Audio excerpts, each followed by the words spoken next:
Vamos falar um pouco agora sobre realimentação. Este é um conceito bastante importante desenvolvido lá pelos anos 1920, com a ideia de usar a realimentação.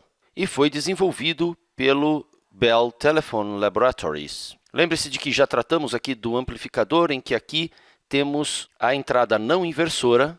Então, aumentando esta tensão, aumenta-se também a tensão de saída. E o sinal negativo é a entrada inversora, ou seja, esta tensão aqui e esta aqui na saída variam em sentidos opostos. E a chave para compreender a realimentação é prestar atenção ao caminho desta inversão, e aqui também na entrada não inversora. Vamos começar analisando isoladamente a parte do divisor de tensão do nosso circuito do amplificador. Eu já a tenho aqui copiada, vou apenas marcar aqui R1 e R2. Vamos verificar o que acontece se o Vout aumenta. O que acontece com o V- neste caso? Vai aumentar também. Ou seja, esta é uma estrutura não inversora. Se aumentamos o Vout aqui, então o V- aumenta também. Da mesma forma, se o Vout diminui, o V- também vai diminuir. Então, isolando apenas esta parte do circuito, não temos inversão acontecendo. Vamos agora verificar neste caminho o que acontece.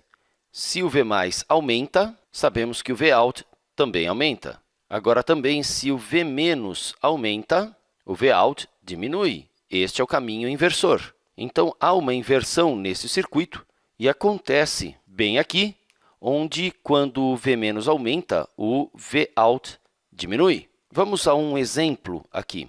Vamos supor que o R1 igual ao R2. No vídeo anterior, nós desenvolvemos a expressão do ganho e verificamos que o Vout é igual ao R1 mais R2 sobre R2, vezes o Vin, a tensão de entrada. Mas, se o R1 for igual ao R2, nós chegamos ao fato de que o Vout é igual a 2 vezes o Vin.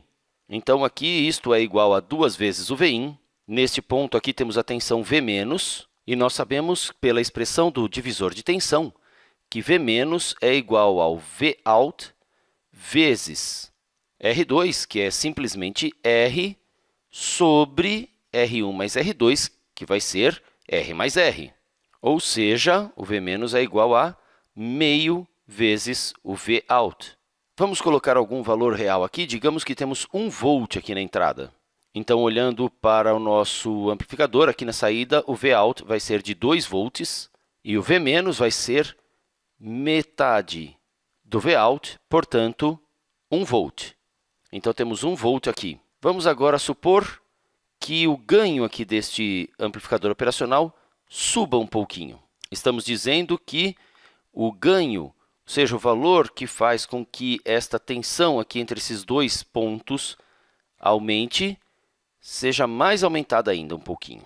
Então, a tensão aqui vai aumentar um pouquinho. Se o A aumenta um pouquinho, então o Vout aqui vai aumentar um pouquinho também.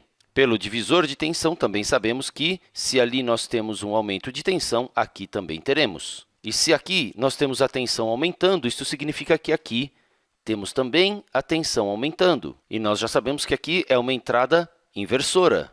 E isso significa que, quando a tensão na entrada aumenta, a tensão na saída diminui. Se o V- aumenta, o Vout diminui. E isso vai no sentido oposto da variação inicial. Este é, então, o funcionamento da realimentação. O A aumentando um pouquinho, sabemos que o Vout vai aumentar um pouquinho, o que significa que aqui também vamos ter um aumento, e a realimentação na entrada negativa também vai ter um aumento.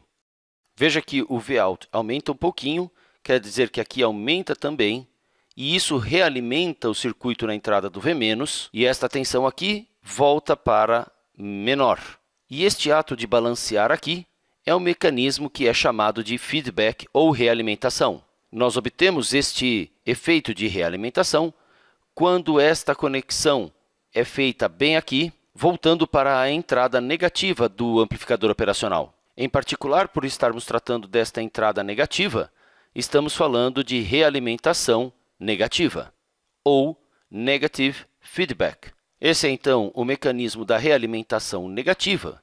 E o que esse mecanismo faz por nós é permitir que exploremos e usemos este grande ganho que este tipo de amplificador tem para criar circuitos muito estáveis, realmente muito bem controlados. Circuitos que são muito bem controlados pelos componentes que estão conectados ao amplificador. Então, esta é a ideia da realimentação, uma ideia muito poderosa. E ela está no coração da eletrônica analógica. Até o próximo vídeo.